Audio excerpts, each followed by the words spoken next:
The hospital smelled like antiseptic and endings. I sat in the emergency room waiting area, my hand pressed against the small swell of my belly, trying to remember how to breathe. The fluorescent lights buzzed overhead, too bright, too harsh, making everything feel surreal and distant. Around me, people moved with purpose. Nurses in scrubs, doctors with clipboards, families clutching each other, but I felt like I was watching it all through frosted glass. Mr. Shin? A nurse appeared beside me, her voice gentle. Are you all right? You've been sitting here for over an hour. Had I? Time had become strange lately. Some moments stretched endlessly, while others disappeared entirely, swallowed by the fog of grief that had settled over my life 3 weeks ago. I'm fine, I whispered, though we both knew it was a lie. Minjun was dead. My husband, my alpha, my partner of 5 years, was gone. A construction accident, they'd said. A beam that fell wrong, a moment of bad luck, a tragedy that couldn't have been prevented. The words the foreman had used blurred together in my memory, meaningless sounds that couldn't capture the enormousness of what had been taken from me. You should get checked out, the nurse insisted softly. You're 18 weeks along, aren't you? Any stress can affect the baby. The baby. Our baby. The tiny life growing inside me that Minjun would never meet. I nodded mechanically and let her lead me toward an examination room. My legs felt weak, my body hollowed out by sorrow. I'd barely eaten in days. Sleep came in fragments between nightmares. The apartment we'd shared felt like a mausoleum, every corner filled with Minjun's absence. The examination room was small and cold.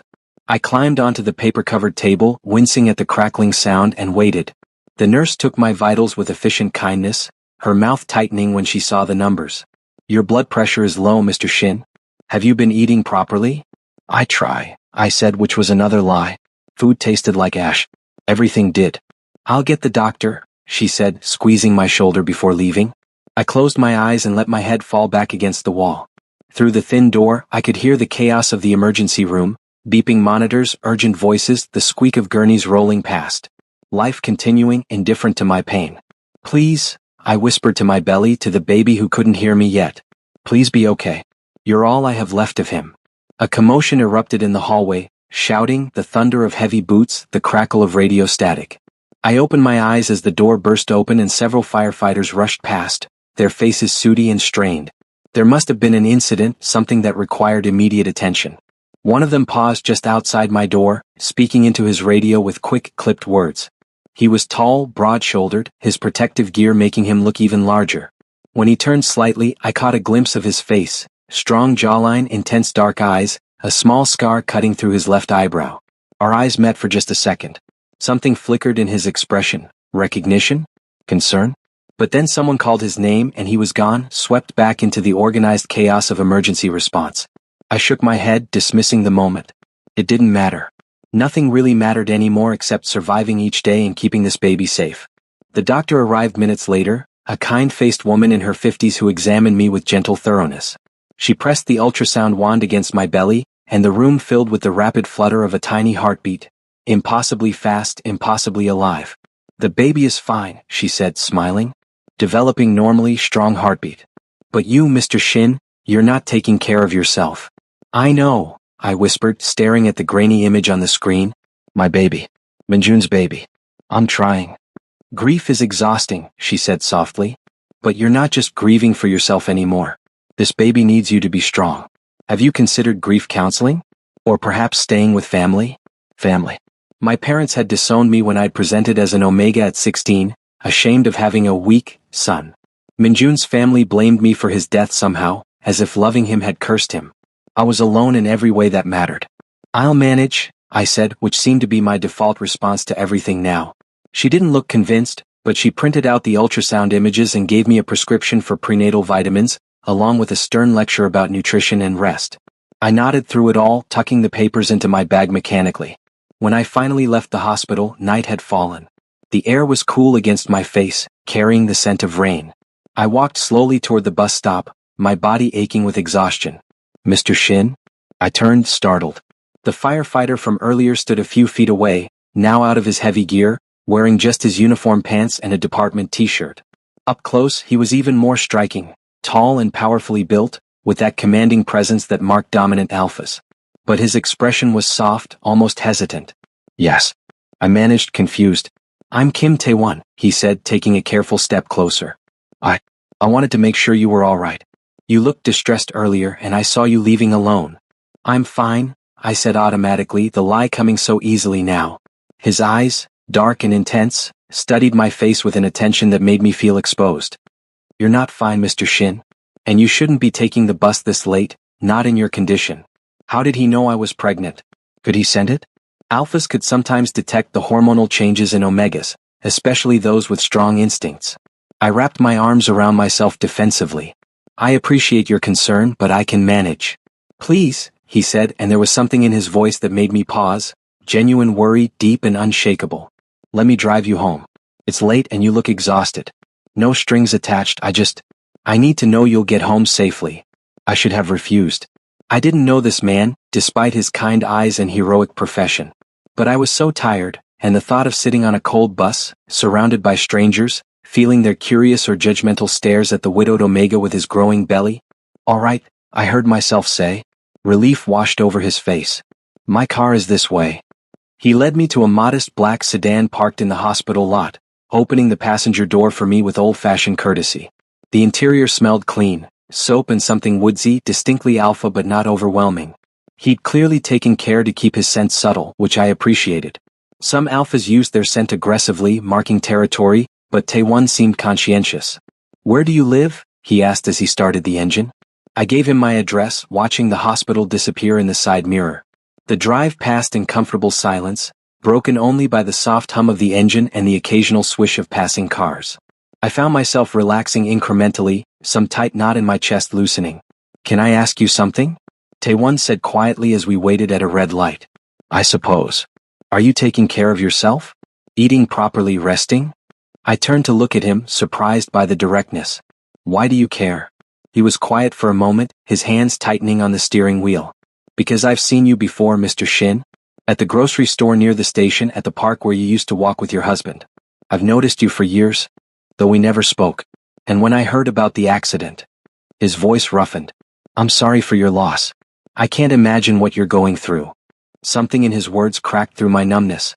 This stranger, this alpha I'd never consciously noticed, had been seeing me all along. Caring from a distance, holding silent vigil over my life. I'm trying, I whispered, the closest thing to honesty I'd managed in weeks. It's just so hard. Everything reminds me of him. The apartment we chose together, the baby's room we started painting, the way the morning light comes through the kitchen window. He's everywhere and nowhere, and I don't know how to exist in that space. Taewon pulled up outside my building, an older apartment complex in a quiet neighborhood. He turned off the engine but didn't move, his eyes fixed on me with an intensity that should have been frightening but somehow wasn't. You exist by breathing, he said softly. By putting one foot in front of the other. By letting people help you when you need it. Grief doesn't follow a timeline, Mr. Shin. There's no right way to do this. Tears burned in my eyes, the first I'd managed to shed in days. Everyone keeps telling me to be strong. For the baby. But I don't feel strong. I feel broken. Then be broken, he said simply. And let someone help carry the pieces. I stared at him, this unexpected alpha with his kind words and careful distance, and something shifted in my chest. Not healing, it was too soon for that, but maybe the first faint possibility of it, like a seed buried in frozen ground waiting for spring. Thank you, I whispered. For the ride. For seeing me. He smiled, and it transformed his serious face into something warm and genuine. Can I give you my number? In case you need anything. A ride, groceries picked up, someone to talk to. No pressure, no expectations. Just, a friend if you'll have one. I should have said no. Should have maintained the walls I'd built around my grief, keeping everyone at a distance. But something in Taewon's steady presence made me feel safer than I had in weeks. All right, I said, pulling out my phone with trembling fingers. He recited his number and I saved it, the simple act feeling monumental somehow. When I looked up, his eyes held so much warmth, so much unspoken promise that my breath caught. Good night, Shinera, he said softly, and the way he spoke my name felt like a blessing. Good night, Kim Taewon. I climbed out of the car and walked to my building, feeling his eyes on me until I was safely inside. When I reached my apartment and looked out the window, his car was still there, making sure I'd gotten in all right. That night, for the first time since Minjun's death, I slept for more than a few hours. And I dreamed not of endings, but of a tall alpha with scarred eyebrows and gentle hands, standing between me and the darkness, keeping watch. 3 days passed before I called him. I told myself I wouldn't. I didn't need charity or pity from a stranger, no matter how kind he'd been. I could manage on my own, I had to manage. But the apartment felt especially empty that morning, the silence pressing down like a physical weight. I'd woken from another nightmare about the accident, Minjun's voice calling my name from somewhere I couldn't reach, and the panic had taken hours to subside. By noon, I was standing in my kitchen, staring at the phone number I'd saved under, to one firefighter, my thumb hovering over the call button. What would I even say? That I was lonely? That I was scared? That sometimes the thought of facing another day felt impossible? Before I could overthink it further, my phone rang in my hand, making me jump. An unknown number flashed on the screen. Hello. I answered hesitantly. Mr. Shin? It's Kim Tae-won. His deep voice came through warm and concerned. I hope I'm not overstepping, but I wanted to check on you. You haven't called and I've been worried. Something in my chest loosened at the genuine care in his tone. Managing. Have you eaten today? The question was so direct, so practical that I found myself answering honestly. Not yet. I meant to, but grief makes everything harder, including basic self-care, he finished gently. I have the day off. Would you let me bring you lunch? Nothing fancy, just something nutritious. Please, Era. I need to know you're taking care of the baby. The use of my given name should have felt too familiar, but instead it felt natural, like we'd known each other much longer than a few days. And he was right. I needed to eat for the baby's sake, if not my own. Okay, I whispered. I'll be there in 30 minutes. True to his word, Tae-won arrived exactly 30 minutes later, carrying bags from a local restaurant known for healthy, homemade meals. When I opened the door, he smiled that transformative smile, and I felt some of the day's heaviness lift. I wasn't sure what you liked, so I got a variety, he said, following me into the small apartment. His presence seemed to fill the space, not oppressively but like a warm blanket, making everything feel less empty. Mayak guk for omega health, some grilled fish, rice, seasoned vegetables. And he pulled out a small container with an almost sheepish expression. Some tteokbokki, because sometimes comfort food is important too. I stared at the spread he laid out on my small dining table, overwhelmed by the thoughtfulness. This is too much. You didn't have to. I wanted to, he interrupted softly. Please sit. Eat. We sat across from each other and I picked up my chopsticks with shaking hands. The first bite of mayak guk, seaweed soup traditionally eaten by pregnant or postpartum omegas, brought tears to my eyes. Minjun used to make this for me, his recipe never quite perfect but always made with love. I'm sorry, Tae-won said immediately, noticing my reaction. Is it too much? I can. No, I said, wiping my eyes. It's perfect. It's just, my husband used to make this. Understanding flickered in his dark eyes. Minjun. I'm sorry, I should have thought. How do you know his name? I asked, not accusatory, just curious. Tae-won set down his chopsticks, meeting my gaze steadily. I told you I'd seen you around.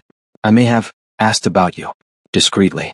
I know that sounds strange, maybe even creepy, but I've noticed you for almost 2 years now. The way you smiled when you walked through the market, the way you'd stop to pet every dog in the park, the way your whole face lit up when your husband met you for lunch at the cafe near the station. He paused, his expression intensely sincere. I never approached you because you were clearly happy, clearly bonded to someone you loved. But I couldn't help noticing you. And when I heard about the accident, you mourned for someone you never spoke to, I finished quietly. I mourned for your loss, he corrected. For the light that went out of your eyes. For the way you stopped walking through the market, stopped visiting the park. And yes, maybe I mourned for the possibility I never had, the chance to know you, to make you smile. But mostly I just wished I could do something, anything, to ease your pain. His honesty was staggering. Most alphas I'd known were either domineering or dismissive, but Tae-won laid his heart bare with a vulnerability that made him stronger, not weaker. That's a little obsessive, I said, but without heat. He didn't flinch. Maybe it is. I've never felt this way about anyone before. I saw you and something in me just recognized you. Like I'd been waiting for you. Without knowing it. But I respected your bond, your happiness. I would never have interfered or made you uncomfortable. And now?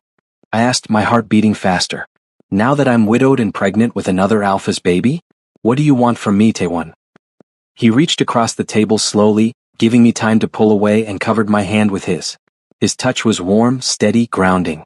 I want to take care of you, he said simply. I want to make sure you eat, that you sleep, that you have someone to call at 3 a.m. when the grief feels unbearable. I want to go to your doctor's appointments and help you prepare the nursery and tell you every day that you're strong and beautiful and deserving of happiness. I want, his voice roughened, I want to love you, Era. You and the baby both. Not to replace Minjun, never that. But to build something new if you'll let me. And if you can't, if you only ever want friendship, I'll take that too. I'll take whatever you can give me. I should have been frightened by the intensity of his declaration. We barely knew each other. But something in his words resonated with a deep, aching need I'd been trying to ignore. The need to not be alone, to have someone strong and steady to lean on, to feel safe again. I don't know if I can love anyone right now, I admitted, tears streaming down my face. I'm so broken to one. Everything hurts. And I feel guilty even considering. I gestured between us. This. Whatever this is. Minjun's only been gone 3 weeks. Then don't love me yet, Taewon said, squeezing my hand gently. Just let me care for you. Let me help. There's no timeline, no expectations. We'll take it day by day. People will talk, I warned. They already whisper about me at the market, wondering why I'm not more devastated, judging how I grieve. If they see you here, if they think. Let them talk, he said fiercely. I'm a firefighter, Era.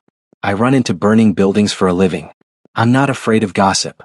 Despite everything, I laughed, a small broken sound but real. You're either very brave or very foolish. Maybe both, he admitted with a slight smile. But I mean every word. Let me help you, Era. Please. I looked at our joined hands, at the quiet strength in his face, at the possibility he represented. It terrified me. But the alternative, continuing alone in this apartment, drowning slowly in grief and isolation, terrified me more. Okay, I whispered. But slowly. One day at a time. His smile could have lit up the whole city. One day at a time, he agreed. We finished lunch together and he didn't leave after. Instead, he gently insisted on cleaning my apartment, which I'd been neglecting. I protested weakly, but he was already rolling up his sleeves, loading dishes into the dishwasher with efficient movements. Talk to me, he said as he worked. Tell me about Minjun. Tell me about your life before. So I did. Sitting at the kitchen counter, I told him about meeting Minjun at university, about our slow burn romance, about the proposal in the rain that had made us both laugh and cry. I told him about Minjun's dream of opening his own architectural firm, about his terrible singing voice and his excellent cooking, about the way he'd cried when I told him I was pregnant. Taewon listened to everything, asking gentle questions, never showing jealousy or discomfort at hearing about my deep love for another alpha. He understood that Minjun would always be part of my story, part of who I was, and he didn't try to minimize or erase that. He sounds like he was a good man, Taewon said softly. You were lucky to have each other, even if it was cut short too soon. I agreed, and somehow saying it aloud to this understanding alpha made it feel more real, more bearable. I'll always love him. Of course you will, Taewon said, meeting my eyes. Love doesn't die just because the person does. It stays with you, becomes part of your foundation. I would never ask you to forget him or stop loving him, Era. His acceptance, his understanding broke something open inside me. For the first time since the accident, I cried properly, deep, wrenching sobs that came from a place of pure grief. And Taewon was there immediately, pulling me into his arms, letting me soak his shirt with tears, murmuring comfort against my hair. I've got you, he whispered.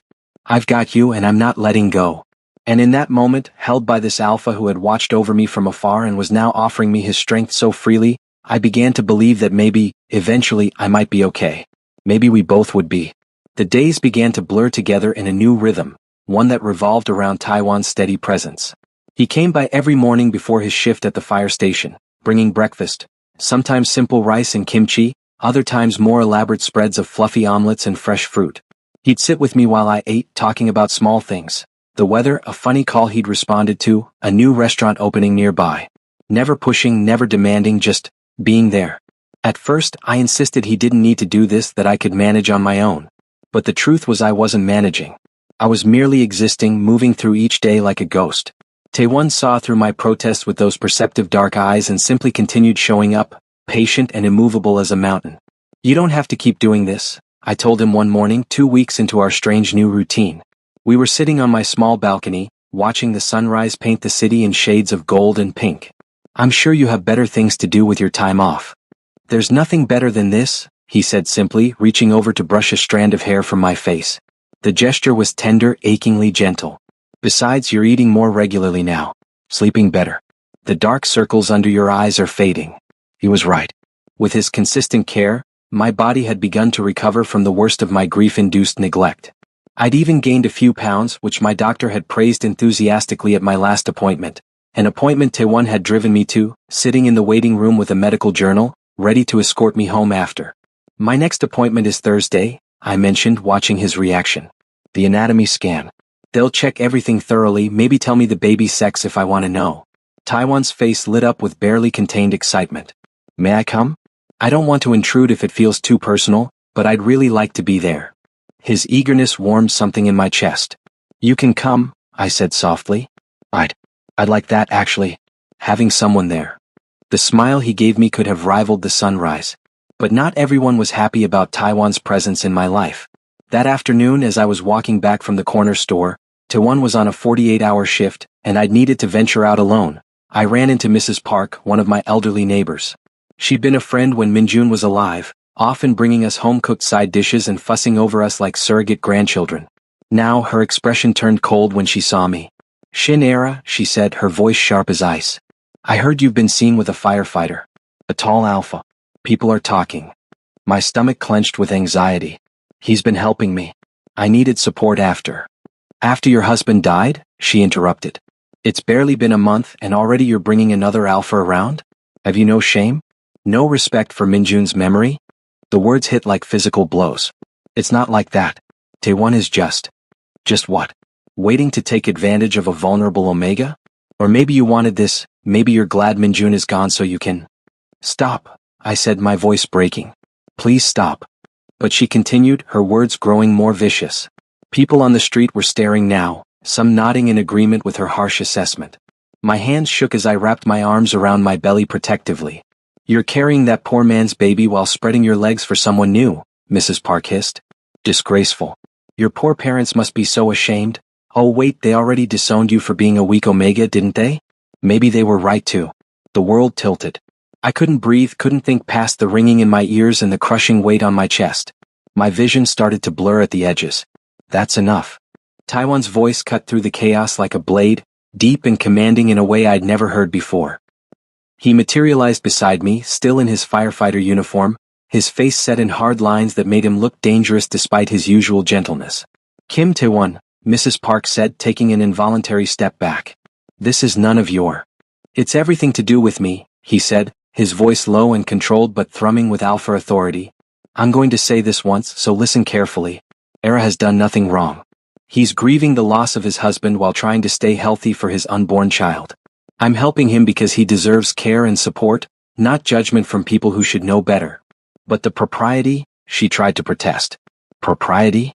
Taewon stepped forward, placing himself between me and her, a living shield. You want to talk about propriety while you're verbally attacking a pregnant Omega on the street? While you're adding to his trauma and stress during one of the hardest periods of his life? What's proper about that? Mrs. Park's face flushed red. I was just trying to protect Minjun's memory. Minjun's memory lives in Era and that baby, Taewon said, his voice softening slightly but losing none of its intensity. Not in your gossip or your judgment. If you truly cared about Minjun, you would support the Omega he loved, not tear him down when he's already struggling. He turned to me, his expression immediately transforming from fierce to tender. Can you walk or should I carry you? I can walk, I managed, though my legs felt weak. Taewon wrapped an arm around my waist, supporting most of my weight as he guided me away from the scene. Behind us, I heard Mrs. Park sputtering indignantly, but her words faded as we moved down the street toward my apartment.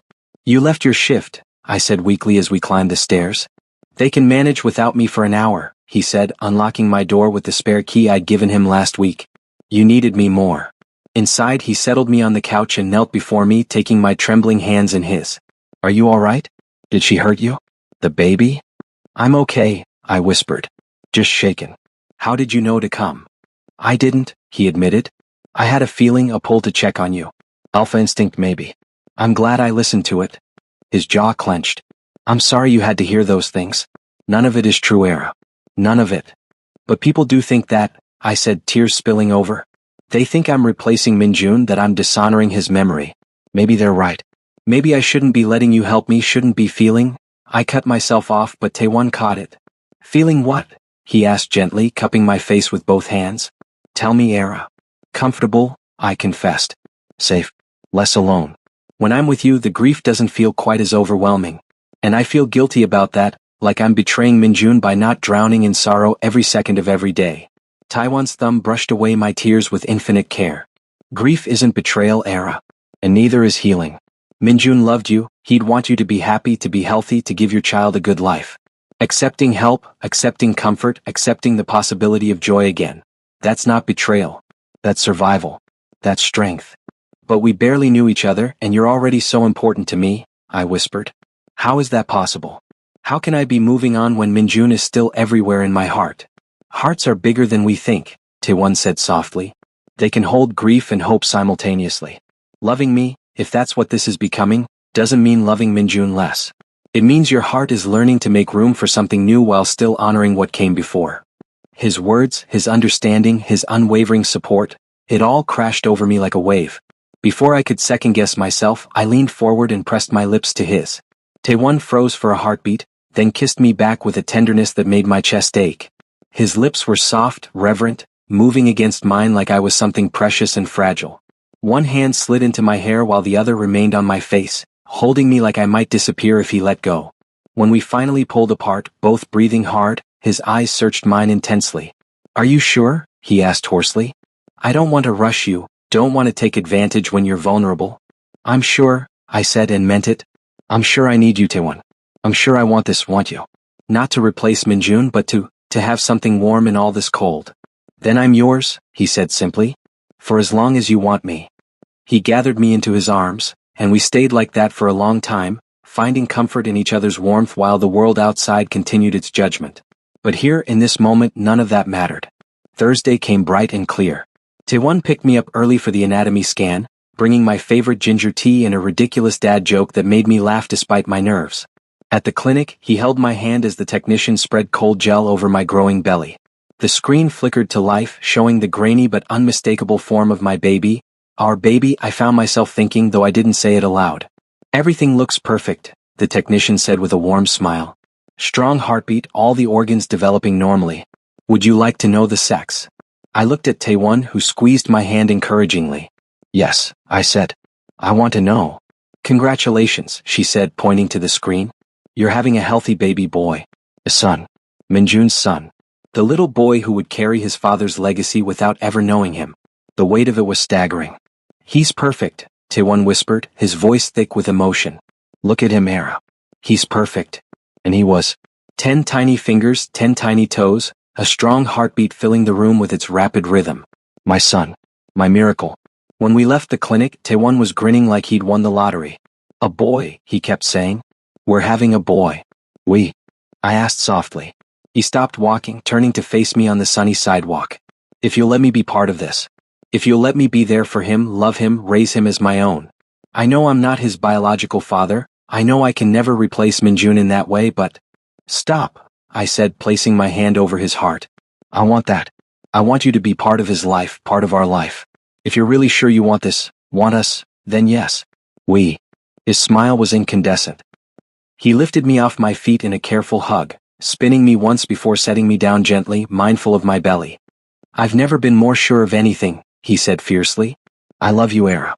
I love you and your son, and I'm going to spend every day proving I'm worthy of this gift. You already do, I whispered, pulling him down for a kiss right there on the street, not caring who saw or what they thought. For the first time since Minjun's death, the future didn't look like an endless stretch of gray. It looked like possibility. Move in with me. Taewon said it casually, over dinner at his apartment 3 weeks after the anatomy scan. I'd been spending more time here lately. His space was larger than mine, the neighborhood safer, and honestly, I slept better when he was near. But actually moving in felt like a huge step, one I wasn't sure I was ready for. Taewon. I started, but he held up a hand. Just hear me out, he said, setting down his chopsticks. Your apartment building has mold issues that your landlord refuses to address. The heating is unreliable. You're on the 3rd floor with no elevator, which is going to be difficult as your pregnancy progresses. Here, you'd have a spare room for the nursery, a building with security, reliable utilities, and, his voice softened, me. I know it's fast, I know people will talk even more, but I want you safe, Era. I want you comfortable. Please at least consider it. He wasn't wrong about my apartment's issues. I'd been noticing the mold in the bathroom, and the thought of climbing those stairs with a newborn and all the accompanying gear was daunting. But moving in together felt so official, so permanent. What about your neighbors? Your family? Won't they judge you for taking in a pregnant widow? Taewon snorted. My neighbors mind their own business and my family lives 3 hours away. But even if they had opinions, I wouldn't continue care. You and the baby are my priority, not their comfort with our timeline. I looked around his apartment, the spacious living room with comfortable furniture, the modern kitchen where he cooked us meals, the large windows that let in beautiful natural light. It was warm here, welcoming, safe. Everything my place wasn't. The spare room, I said slowly. Can I see it again? Hope flickered in his eyes as he stood, offering me his hand. Of course. The room was painted a neutral beige, currently furnished with only a desk and some storage boxes. But it was large, with a big window overlooking a small park, and I could already imagine it transformed. Soft colors on the walls, a crib in the corner, shelves for books and toys, a comfortable chair for late-night feedings. I've been looking at cribs online, Taewon admitted, rubbing the back of his neck sheepishly. And changing tables. Maybe that's presumptuous, but I wanted to be prepared if you said yes. I want to help create a perfect space for him. My heart swelled. You really want this? All of it? The sleepless nights, the diapers, the crying, the complete upheaval of your peaceful bachelor life. He turned to face me fully, his expression achingly sincere. I want every single part of it, Era. The good, the hard, the messy. I want to wake up to you every morning. I want to feel the baby kick against my hand. I want to paint this room together and argue about whether the mobile should be stars or animals. I want to hold your hand through labor and be there when he takes his first breath. I want all of it with you. Tears blurred my vision. Okay, I whispered. Okay, yes. I'll move in. Taiwan's whoop of joy was so loud and enthusiastic that it startled a laugh out of me. He swept me into his arms, spinning carefully, his face buried in my neck. Thank you, he murmured against my skin. Thank you for trusting me, for letting me be part of this. Thank you for wanting us, I replied, holding him tight. The move happened over the following weekend. Taewon recruited some fellow firefighters to help, and they descended on my old apartment like an efficient, muscular moving crew. They were respectful and kind, never once making me feel uncomfortable or judged, though I caught several curious glances at my obvious baby bump. So you're the famous Era, one of them, a broad-shouldered alpha named Juno, said with a friendly grin as he loaded boxes. Taewon talks about you constantly. Era likes this, Era said that. I need to get home to Era. We were starting to think he'd made you up. I'm very real, I said, smiling despite my embarrassment. And clearly special, Juno replied, his tone warm. I've known Taewon for 5 years and I've never seen him like this. Whatever you're doing, keep it up. He's happy in a way I didn't think possible. The words settled warm in my chest. Taewon emerged from the apartment carrying the last of my kitchen boxes, and his eyes immediately found mine as if making sure I was all right. The tenderness in his gaze made my breath catch. That's everything, he announced. Ready to go home? Home. His apartment was officially our home now. The thought was both terrifying and thrilling. We spent the evening unpacking, Taewon insisting I sit and direct while he did the heavy lifting. His friends had left after ordering us pizza and making Taewon promise to invite them over once the baby arrived. Now it was just us, creating a shared space, blending our lives together. Where do you want this? Taewon asked, holding up a framed photo of Minjun and me on our wedding day. I'd been dreading this moment, worried he might be hurt by visible reminders of my late husband. On the bookshelf? I suggested tentatively. If that's okay. Of course it's okay, he said immediately, placing it carefully on a prominent shelf. Minjun is part of your story, part of this baby's heritage. I would never ask you to hide that. He paused, studying the photo. You both look so happy. We were, I said softly, moving to stand beside him. He was a good man, Taewon. You would have liked him, I think. I'm sure I would have, he agreed, wrapping an arm around my waist. Any man who loved you that much and made you that happy must have been extraordinary. By midnight, we'd made significant progress. My clothes hung in the closet beside his, my toiletries lined the bathroom counter, my books filled the shelves. The apartment felt like ours, like we belonged here together. I was exhausted but content as I brushed my teeth, watching Taewon in the mirror as he moved around the bedroom, laying out my pajamas and pulling back the covers. You're going to spoil me, I said around my toothbrush. That's the plan, he replied unrepentantly. Get used to it. In bed, Taewon pulled me against his chest, one large hand settling protectively over my belly. We lay in comfortable silence, his thumb tracing idle circles on my skin. The baby, as if sensing the attention, gave a strong kick. Taewon gasped. Was that? That was him, I confirmed, placing my hand over Taewon's. He's been more active lately. Hello, little one, Taewon murmured to my belly, his voice soft with wonder. It's me again. I know you can't understand yet, but I want you to know I'm here. I'm going to take care of you and your ama. I'm going to love you so much. Another kick, this one stronger. I laughed. I think he likes your voice. Good, Taewon said, pressing a kiss to my shoulder. Because he's going to be hearing it a lot. We fell asleep like that, tangled together, his hand never leaving my belly.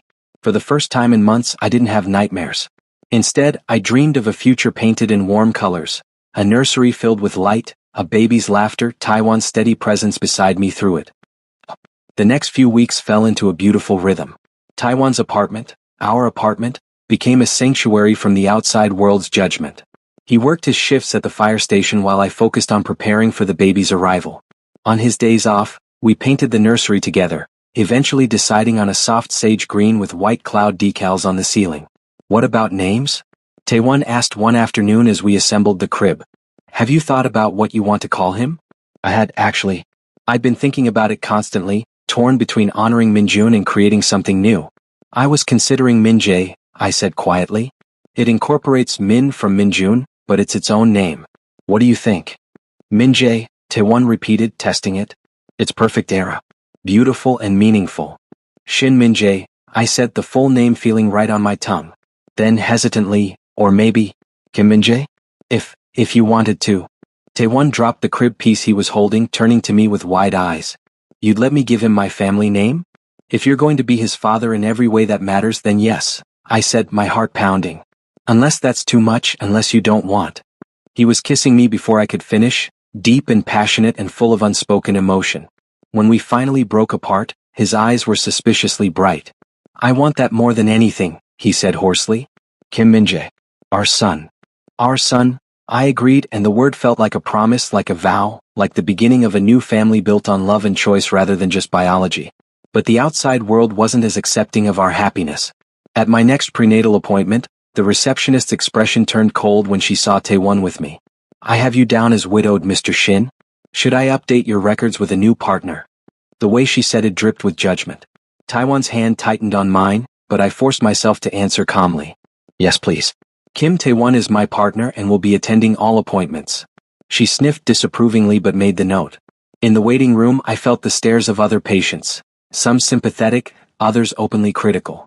A woman sitting across from us whispered to her husband, not bothering to lower her voice enough. That's the Omega whose husband died. Already moved on to another Alpha. Shameful, really. The poor baby isn't even born yet. Taewon started to stand, his Alpha instincts clearly triggered, but I pulled him back down. Don't, I whispered. It's not worth it.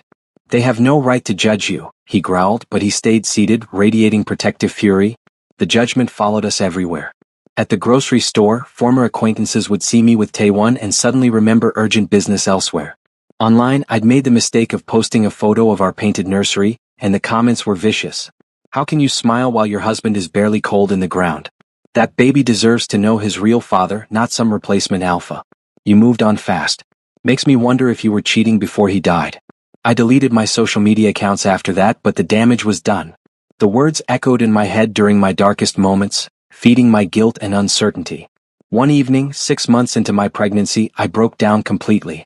Taewon found me sobbing in the nursery, surrounded by the baby clothes we'd been washing and organizing. Era, what's wrong? Is it the baby? Are you in pain? His hands were immediately on me, checking for injuries, his face tight with worry. I'm ruining your life, I choked out. Everyone thinks you're a fool for taking on another Alpha's baby. They think I'm using you, that I'm dishonoring Minjun's memory. Maybe they're right. Maybe I'm being selfish, letting you sacrifice so much for us when you could have. Stop, Taewon commanded, his voice firm.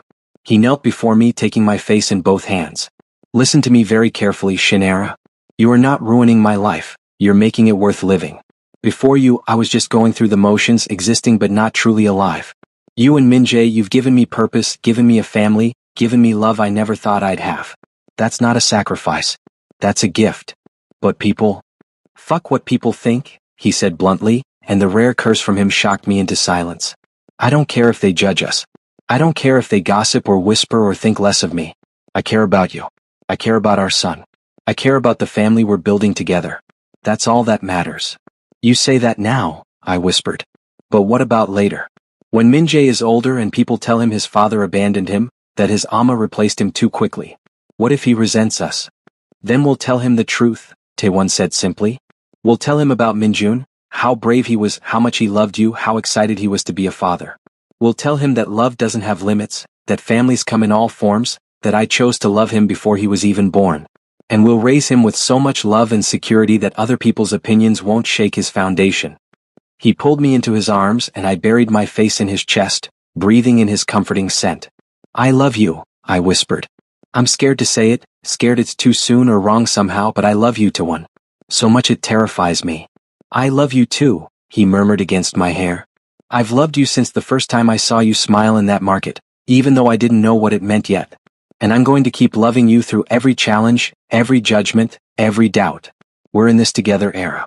Always. That night, our kisses turned heated in a way they hadn't before. Taewon's hands roamed my body with increasing urgency, and I found myself pulling him closer, needing the connection, the affirmation that this was real and right and ours.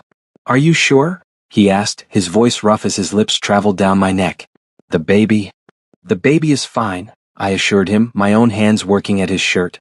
The doctor said it's safe. I need you, Taewon. Please. He lifted me carefully, carrying me to our bedroom with a reverence that made my heart ache. He undressed me slowly, kissing every inch of revealed skin, worshipping my changing body with his mouth and hands. You're so beautiful, he murmured against my rounded belly. So perfect. I can't believe I get to have this, have you? When he finally entered me, it was with exquisite care, watching my face for any sign of discomfort.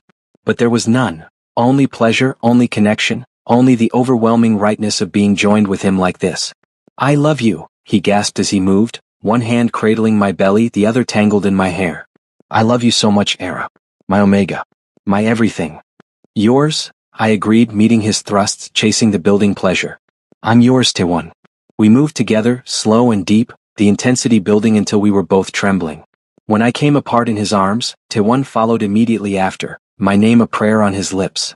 Afterward, as we lay tangled together, his hand returned to my belly where Minjae was kicking actively, as if celebrating with us. He's going to be a soccer player, Taewon said with a breathless laugh. Or a martial artist, I suggested. With how strong these kicks are. Or both, Taewon said, pressing a kiss to my shoulder. He can be whatever he wants. We'll support him no matter what. I repeated softly.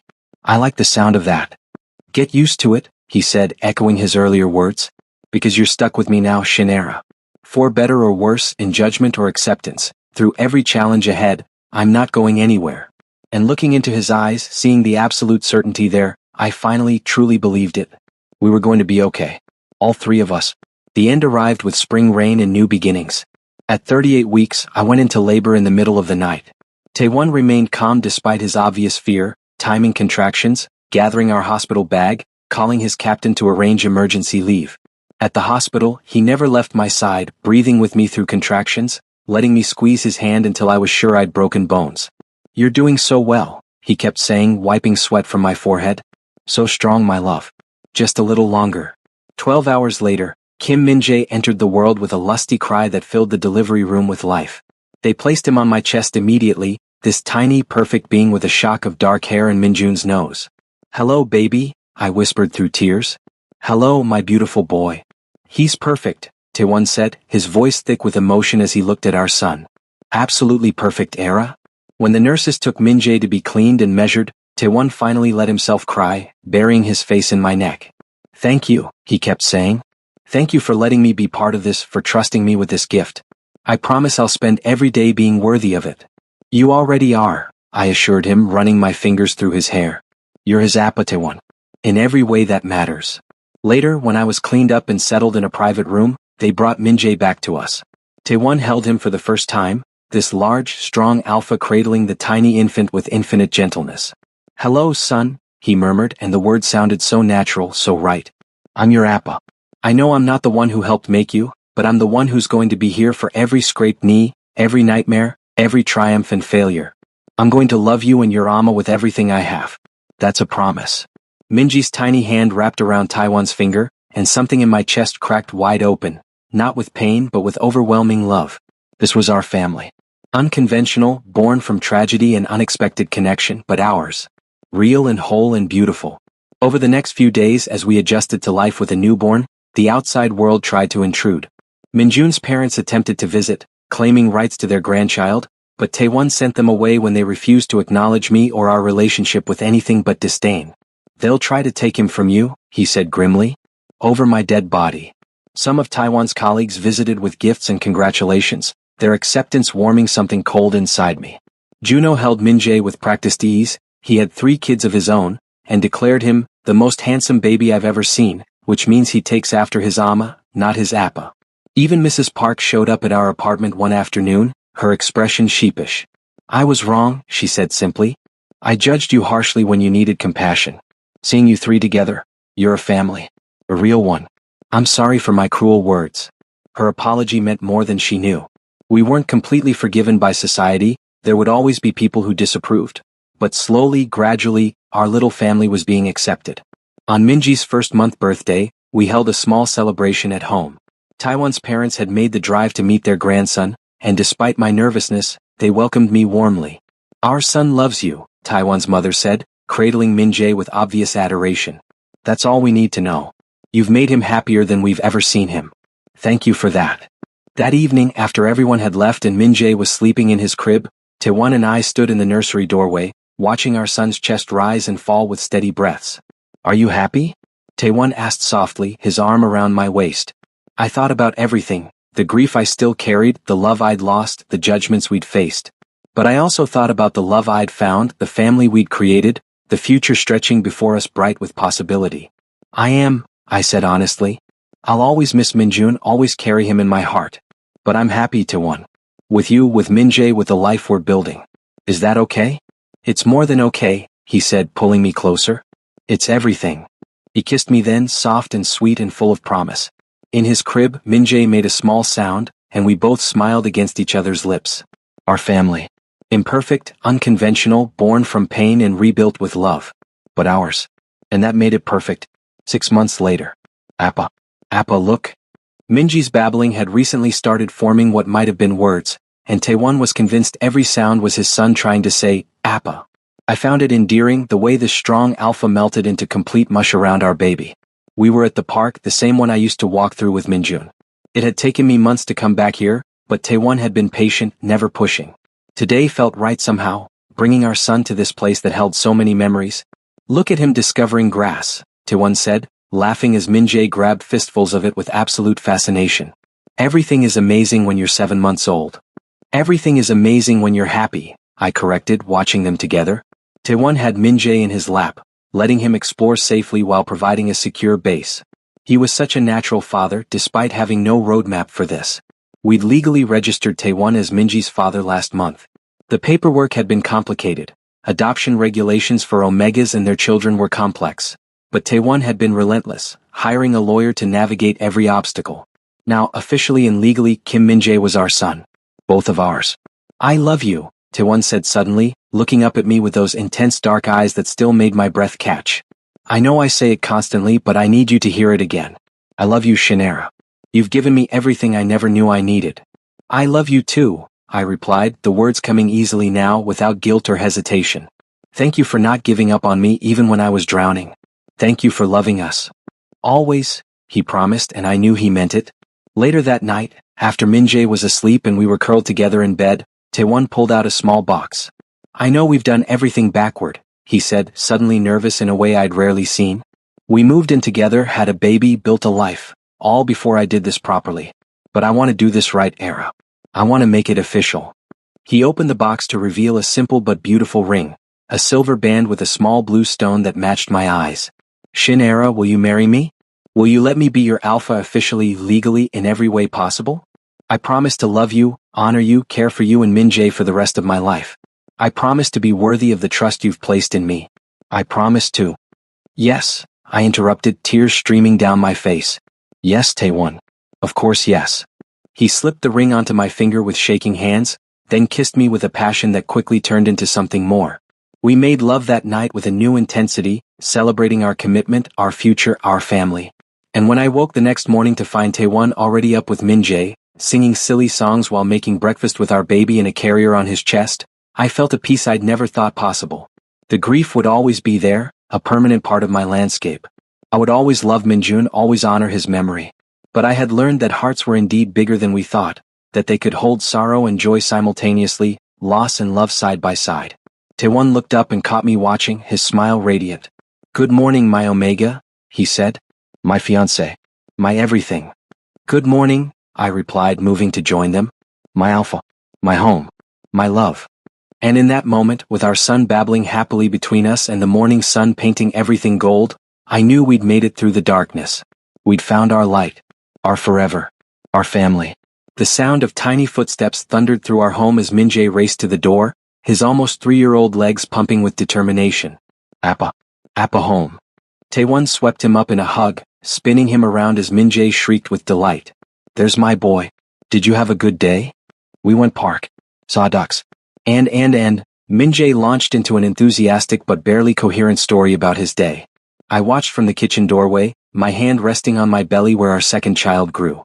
We'd waited until Min-jae was older, until we were married and settled and sure.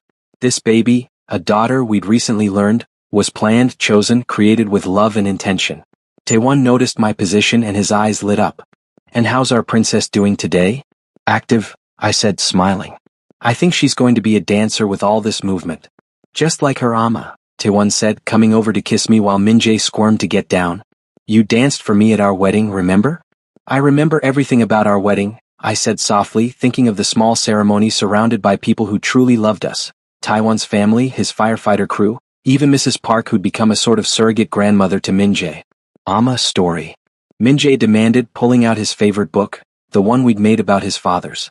It had pictures of Minjun, explanations of who he was, how much he'd loved Min-jae before he was born. And pictures of Taewon, his appa, who'd chosen to love him and raise him. "Okay, baby," I said, settling onto the couch as Taewon started dinner. "Let's read about your daddies." "I have 2 daddies," Min-jae announced proudly as he did every time. "One in heaven and one here. And I'm very lucky."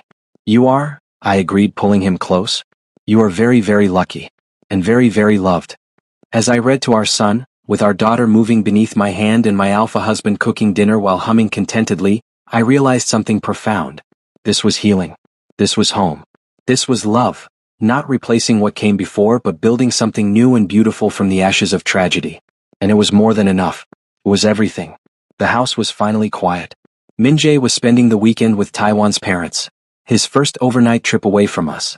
Our daughter, Myri, was sleeping peacefully in her nursery, her baby monitor on the nightstand showing steady green lights. For the first time in months, Taewon and I were truly alone. I found him in our bedroom, fresh from the shower, droplets of water still clinging to his broad shoulders. The sight of him, strong and solid in mine, sent a familiar heat coursing through me. After 2 pregnancies and the exhaustion of raising small children, intimate moments had become rare and precious. "Hey," he said softly, noticing me in the doorway. His eyes darkened as they traveled over me, and I was suddenly very aware that I was wearing only one of his old t-shirts. "Kid's asleep." "Min-jae is with your parents and Myri just went down," I confirmed, stepping into the room and closing the door behind me. "We have the whole night to ourselves." "The whole night," Taewon repeated, his voice dropping to that low rumble that always made my knees weak. He crossed the room in 3 strides, pulling me against him. "I've missed this. Missed having you all to myself." "I've missed it too," I admitted, running my hands up his chest, feeling the solid muscle beneath warm skin. "Missed being able to touch you without little hands interrupting." He laughed, the sound vibrating through both of us. "Remember last week when Min-jae walked in right when—" "Don't remind me," I groaned, but I was smiling.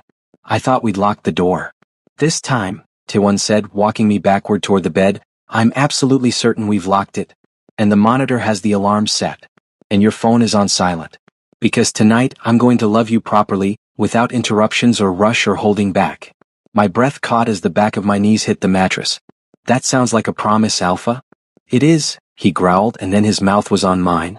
The kiss was deep and consuming, years of love and commitment and desire poured into the meeting of our lips. His hand slid under my shirt, his shirt, and found bare skin, making me gasp into his mouth. When he discovered I wasn't wearing anything underneath, his groan was purely possessive. "You're going to be the death of me, Omega," he murmured against my lips, his hands mapping my body with reverent familiarity. "So beautiful. So perfect. Mine."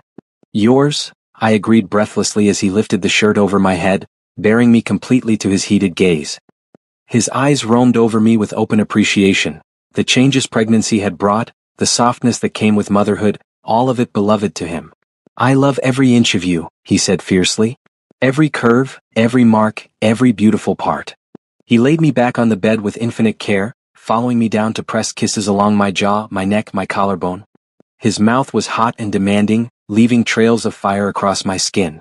When he reached my chest, lavishing attention that had me arching into him, my fingers tangled in his hair. Taewon, I gasped, need building with every touch. Please. Patience, my love, he murmured against my skin. I'm going to worship every inch of you tonight. And he did. His mouth and hands explored with dedicated thoroughness, relearning every sensitive spot, every place that made me whimper or gasp or cry out his name. By the time his fingers slid between my thighs, I was trembling with need. So ready for me, he praised, his voice rough with barely restrained desire. So perfect, Era. My beautiful Omega. He worked me with skilled fingers, building pleasure in waves until I was writhing beneath him, incoherent pleas falling from my lips. When I finally shattered, crying out his name, he held me through it, murmuring praise and love against my ear. Before I could fully recover, he was positioning himself, the blunt pressure of him at my entrance making me moan. Our eyes met, and in that moment I saw everything. The love, the devotion, the absolute certainty that this was exactly where we both belonged. I love you, he said as he pushed forward slowly, filling me completely, perfectly. I love you so much, Era. I love you too, I managed, wrapping my legs around his waist, urging him deeper. Taewon, please. He began to move, deep and steady, each thrust deliberate and consuming.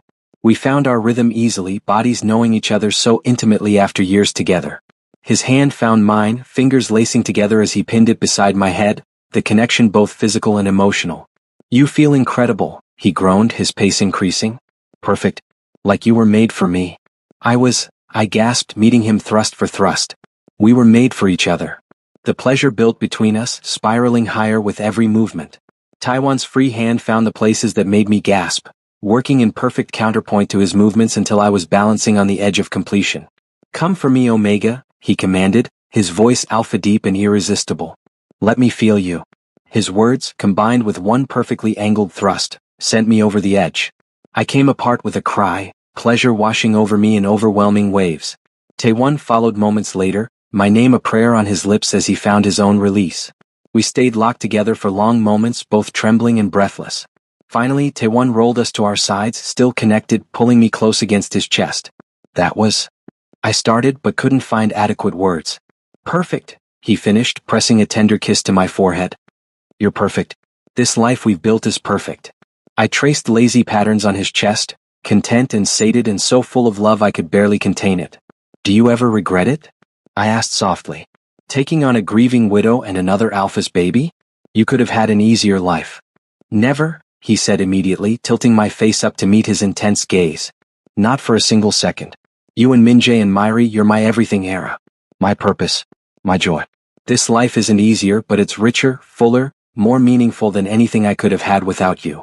Tears pricked my eyes. How did I get so lucky? After everything, after losing Minjun, I somehow found you. We found each other, he corrected gently. And we built something beautiful from the pieces. That's not luck, my love.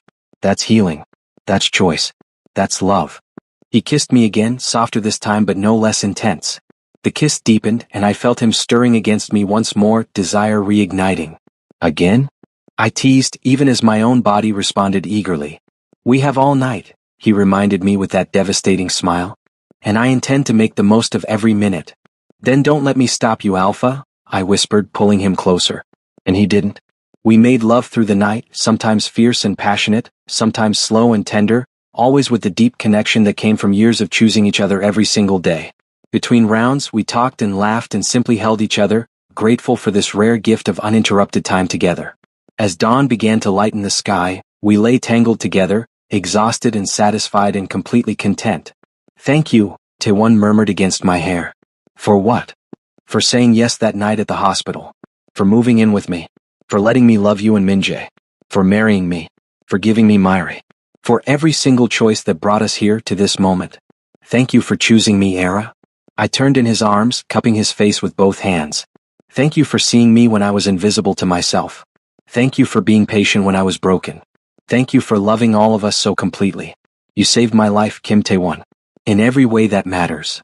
We saved each other, he said, and kissed me with a tenderness that made my heart ache. From the nursery, Myri's soft cries announced the end of our stolen night. Taewon sighed dramatically. Duty calls. I'll get her, I offered, but he was already sliding out of bed, pulling on pajama pants. No, you rest. I've got our princess. He paused at the door, looking back at me with so much love it took my breath away. Besides, you're going to need your energy. Because once we get the kids settled tonight, round 2 of our alone time begins. I laughed, warmth flooding through me. I love you, you insatiable alpha. I love you more, my beautiful Omega, he replied, and then he was gone, his gentle voice drifting back as he soothed our daughter. I lay in our bed in our home, surrounded by evidence of the family we'd built together, and felt a profound sense of gratitude. The journey had been painful, the grief real and lasting. But we'd walked through the darkness together and found light on the other side. This was our happily ever after. Not perfect, not without challenges, but real and beautiful and ours. And I wouldn't change a single thing.